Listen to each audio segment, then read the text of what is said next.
Me desculpem, mas eu preciso começar o vídeo de hoje fazendo um desabafo.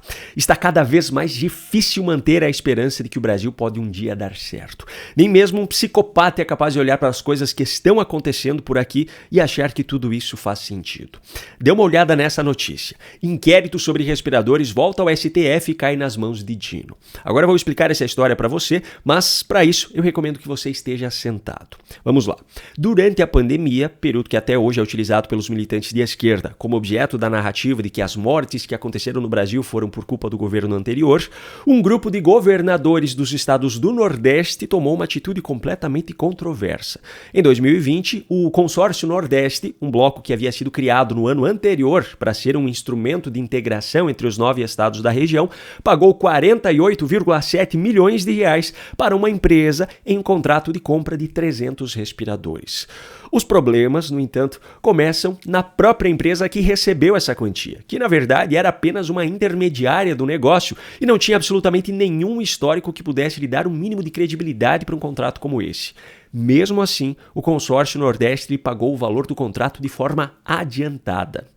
Quem eram os governadores dos estados que compunham o consórcio na ocasião? Bom, dos 9, 4 eram do PT, e desses 4, 3 tornaram-se ministros do governo Lula a partir de 2023. Rui Costa, da Bahia, Camilo Santana, do Ceará e Wellington Dias, do Piauí. Só que além dos petistas, ainda tem mais 2 de outros partidos que se tornaram ministros de Lula também. Renan Filho, do MDB, de Alagoas, e Flávio Dino, do PCdoB, do Maranhão, que foi ministro da Justiça no governo Lula e depois foi indicado pelo próprio Lula para ser ministro do Supremo Tribunal Federal, cargo que ele ocupa hoje. O presidente do consórcio, naquele momento, e principal responsável pelas decisões, era o governador da Bahia, Rui Costa, que hoje é o ministro da Casa Civil, por sinal. O resultado dessa compra não poderia ser outro. Os respiradores, que foram pagos antecipadamente, nunca foram entregues. Ou seja, os cidadãos que precisavam fazer uso desses equipamentos, mesmo tendo ajudado a pagar por eles, afinal, todo o montante era de dinheiro público, nunca puderam utilizá-los. As vidas que poderiam ter sido salvas com esses respiradores não foram salvas. Ao longo das investigações, a Polícia Federal já descobriu que a empresa que recebeu esse pagamento adiantado esvaziou suas contas em um intervalo de apenas um mês, transferindo todo o valor para diversas pessoas e empresas que não tinham qualquer ligação com o contrato, e esses terceiros ainda pulverizaram esse valor através de novas transferências para outros destinatários. A PF descobriu também que parte desse dinheiro foi usado para compra de carros, caminhão, pagamento de faturas de cartão de crédito, entre outras coisas. Só que as decisões relacionadas a esse caso, até o momento, são totalmente contrárias àquilo que se esperava. Em abril desse ano, por exemplo, o Tribunal de Contas da União decidiu inocentar Rui Costa, que era o governador da Bahia e presidente do Consórcio Nordeste, e Carlos Gabas, que era o secretário executivo do consórcio, das suas responsabilidades sobre a aquisição. Mas a pior parte ainda está no inquérito com as investigações da Polícia Federal. Em 2023, o ministro Luiz Roberto Barroso, do Supremo Tribunal Federal, inicialmente determinou que o processo fosse enviado à Justiça Federal da Bahia.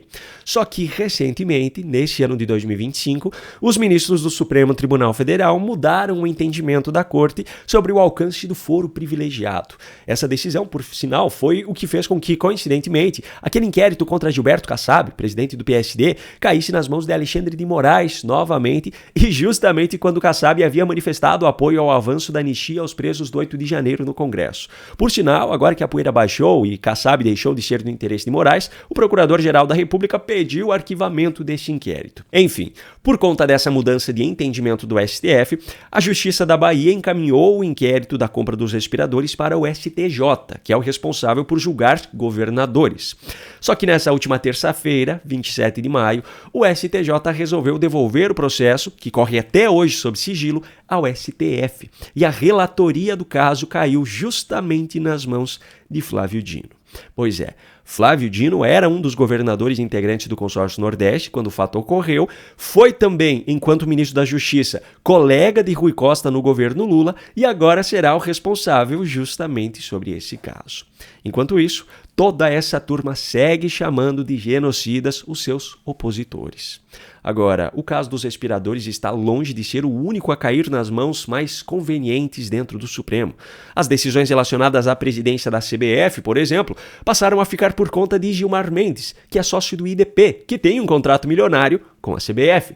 Alexandre de Moraes acabou de assumir, por exemplo, o inquérito recém-criado para investigar Eduardo Bolsonaro por sua atuação em uma suposta articulação nos Estados Unidos contra o próprio Moraes. E por falar nisso, se você acha que o problema está só na Suprema Corte, me permita lembrar aqui que a Associação dos Juízes Federais do Brasil publicou uma nota nessa semana, logo após o anúncio do governo dos Estados Unidos de uma nova política de restrição de vistos para autoridades que sejam coniventes com a censura, defendendo Alexandre de Moraes, usando a mesma narrativa de atentado à soberania nacional. Da mesma forma, a OAB publicou uma nota alguns dias atrás também defendendo Alexandre de Moraes, com base exatamente nas mesmas narrativas. Agora eu pergunto, quem é que poderá nos salvar desse completo alinhamento em prol dos tiranos?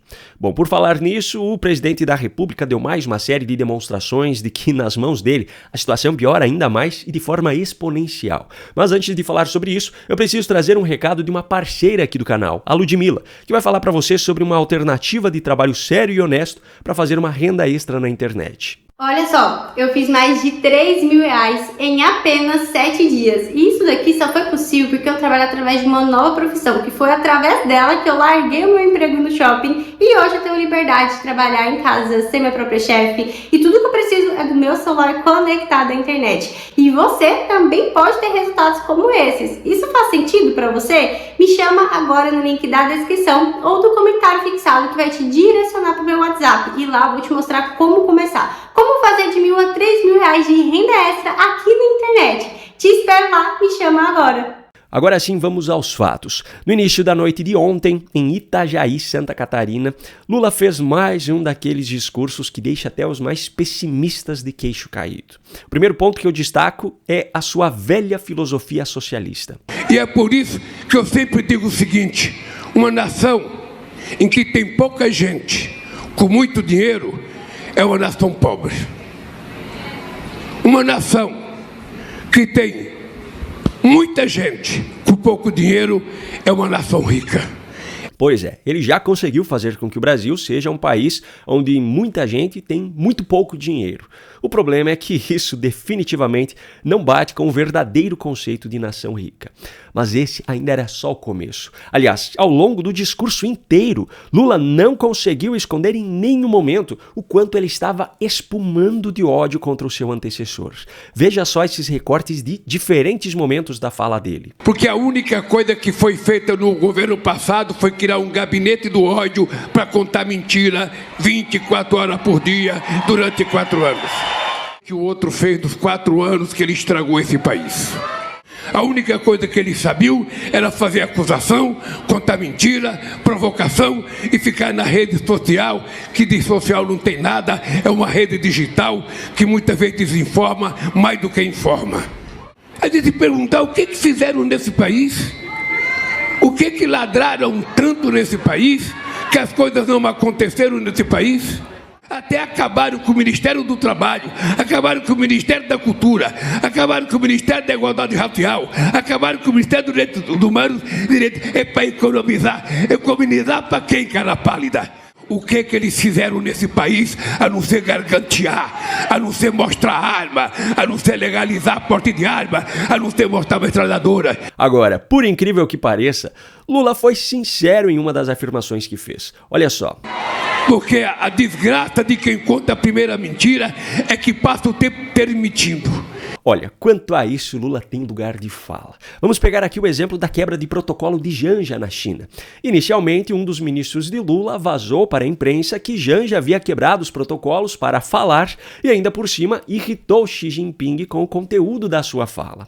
Só que no dia seguinte, em uma coletiva de imprensa, ainda na China, Lula apresentou uma segunda versão da história completamente diferente. E depois, eu que fiz a pergunta, não foi a Janja. Eu fiz a pergunta.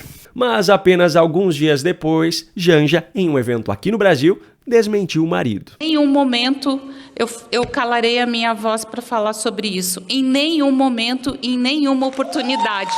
Não há protocolo que me faça calar se eu tiver uma oportunidade de falar sobre isso com qualquer pessoa que seja. E mais alguns dias depois, a mesma Janja, dessa vez em uma entrevista à Folha de São Paulo, apareceu com mais uma versão completamente diferente do mesmo acontecimento. Primeiro que não foi quebra de protocolo nenhum, nós estávamos no jantar conversando.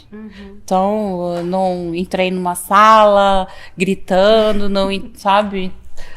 Então, não existe isso, quer dizer que eu não posso falar? Portanto, no fim das contas, eu concordo com Lula. Já que eles mentiram desde o início sobre essa história, eles terão de mentir sobre ela para o resto da vida. O problema é que, até o momento, pelo jeito, o casal esqueceu de combinar entre si a narrativa.